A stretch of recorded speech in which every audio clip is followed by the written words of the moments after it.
This is the Church of St. Paul in the Desert. In the name of God, amen.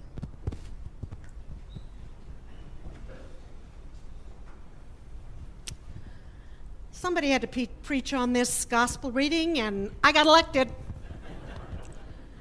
It is one of those passages that you really kind of wonder what Luke was thinking between the 90 and 99 and 1 and Dives and Lazarus.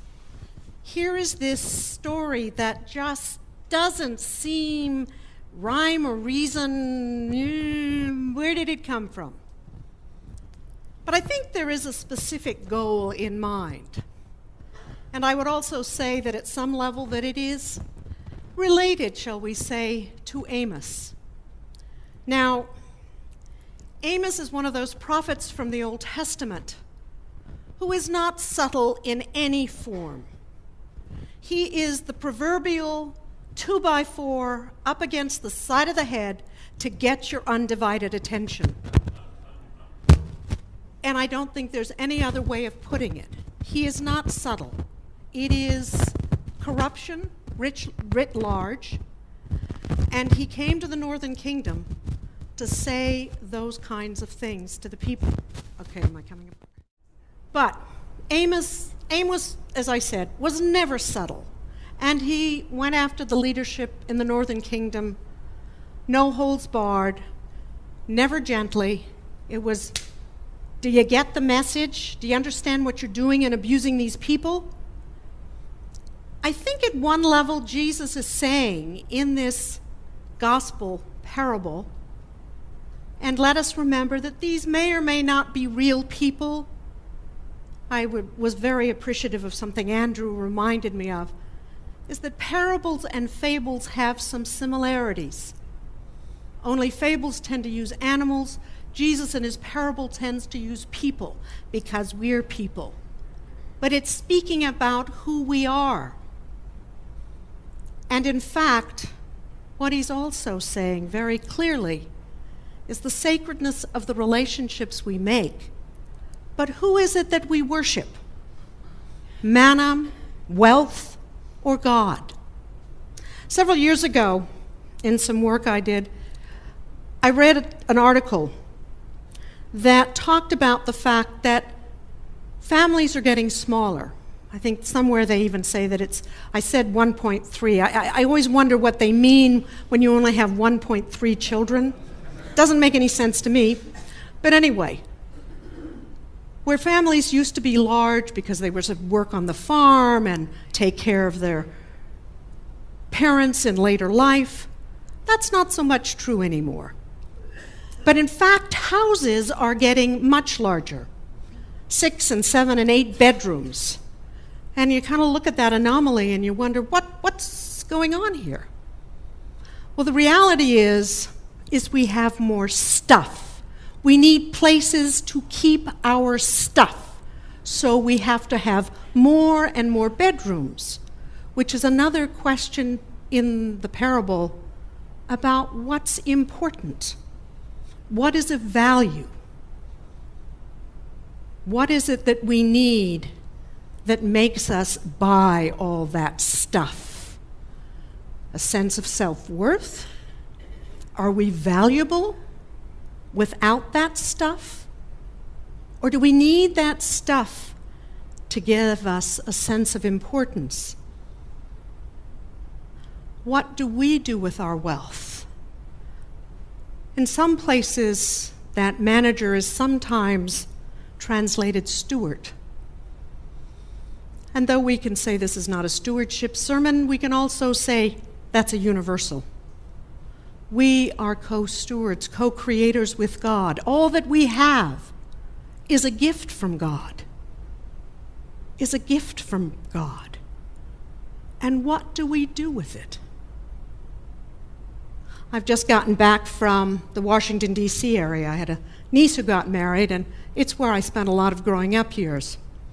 I'm really grateful I don't live there anymore. Not just the events of Monday, but that place on Capitol Hill.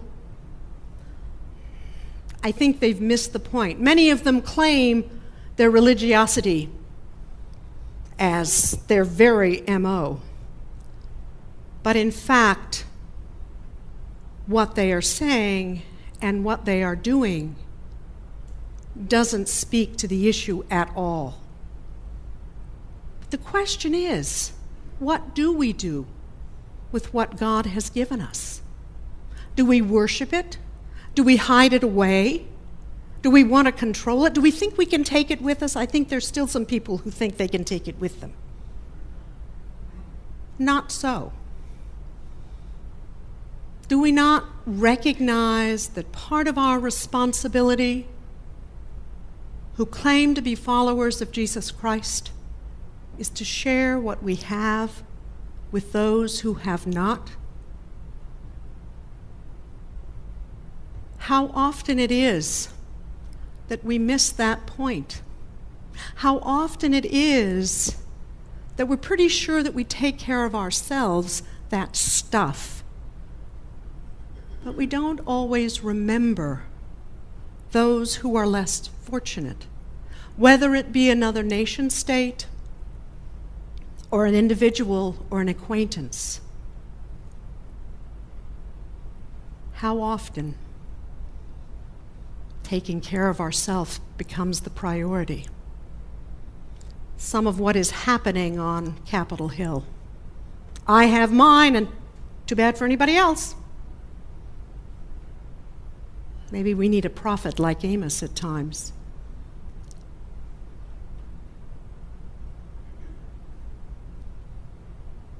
What has God given us? What are we called to do as co-stewards, co-creators with God? To care for all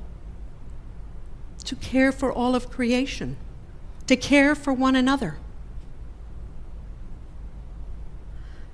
Stories are full of incidents and events. I remember when I first got to Banning, and there was an elementary school teacher, a first grade teacher, who was on the vestry or bishop's committee in a mission in LA. And she was indignant about children coming to school hungry, and why hadn't their parents fixed them breakfast? And I didn't know much about Banning at the time, but discovered that part of the issue was mom and dad weren't there in the morning when they needed to get to school. And we're talking about a 5-year-old or 6-year-old trying to even reach the first shelf to find a box of cereal or a bowl. It's a little challenging. And after finding some of that history of Banning out, I suggested to this elementary teacher that maybe keeping some bars in her desk drawer might be helpful for children who didn't have something to eat before they came to school. It was before breakfast programs became a part of schools, something that may be knocked out as time progresses with what's going on in Washington. But how often are we willing to take the time to recognize that God can work through anyone and every one of us? I'm always reminded of Old Testament stories, and somebody said, well, Darius and Cyrus weren't part of the, Israel and Judea. And I said, yeah, and God used them to get the attention of those ancient kingdoms. It always concerns me when somebody is so very sure that they know what God is doing and saying and all of the above. I was intrigued this past week when, I guess it was actually last week, where Pope Benedict said that it was God who told him to no longer serve as Pope. And I'm very concerned about Pope Francis and his safety given past individuals when they speak so openly and caring about the community that they are called to serve. What do we do with what we have? How does God call us to care for the community in which we find ourselves? the story this past week of the man who found a backpack with reams of money and all sorts of things, and he returns it without question, a homeless person who's been living in a shelter for years. Someone somewhere decided he needed to be thanked. In the course of the last week, over $105,000 has gone into a fund. Maybe not a big story, but caring for others. A number of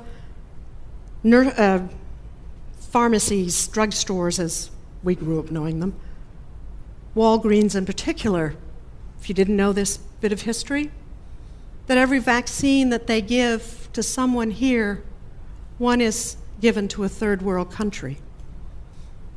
Didn't know that, found that out this week when somebody was complaining vehemently about those other people out there. How do we have to do all these things? And it's kind of like, wait a minute.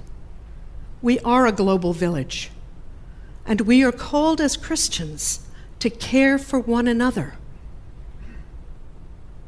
The story of this dishonest steward or manager is maybe a goad to us, a little nudge to us, maybe not Amos's 2x4, but an encouragement to think about what we do with what we have and to recognize our calling to share with those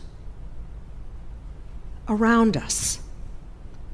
Jesus has called us over and over to care for one another. That continues to be our calling, and how we respond will be, in fact, part of that eternal home that awaits us. How do we do that? We still have time. As we begin to inch toward the end of the liturgical years, we begin to hear a little bit more about end times and what may be referred to in some places as a second coming. But the question is, what do we do here and now? That is the question you must answer as we follow the one who was willing to give his all for us. Amen.